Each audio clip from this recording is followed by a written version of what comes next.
Housecall Pro doesn't usually have a simple onboarding fee you see up front. Instead, setup costs are often built into subscription tiers, implementation support, or optional paid onboarding services, depending on how much help you need getting your business set up. By the end of this, you'll understand where the real onboarding costs come from in Housecall Pro, and how to avoid paying for setup help you don't actually need. Start with how onboarding is structured. Housecall Pro is a service software. So onboarding usually means getting your business account configured, adding your team, and setting up scheduling and payment tools. Some users do this themselves, while others pay for guided setup. Now look at the self-setup route.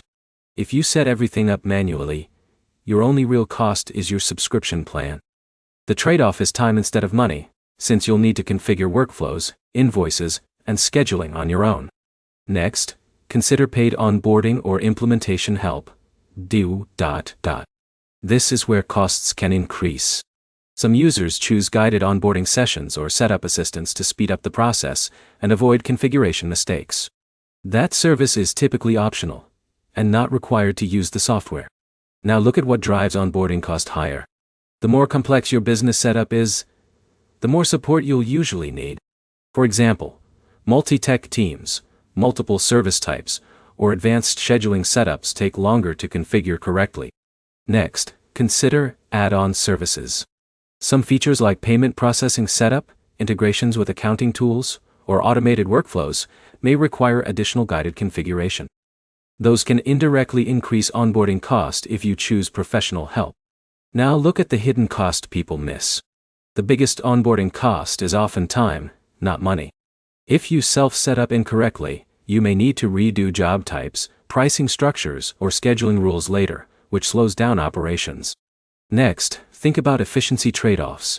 Paid onboarding reduces setup time but increases upfront cost. Self-setup lowers cost but increases learning time and potential setup errors.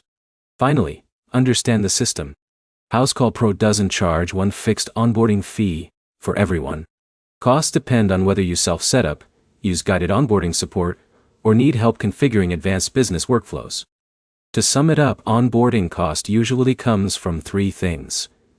Whether you do set up yourself or pay for help, how complex your business structure is, and how much time you spend configuring the system correctly.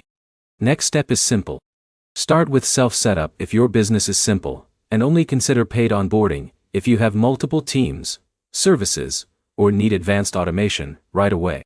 If this helped, like the video, subscribe for more Housecall Pro breakdowns, service business software guides, and simple explanations that help you avoid unnecessary setup costs.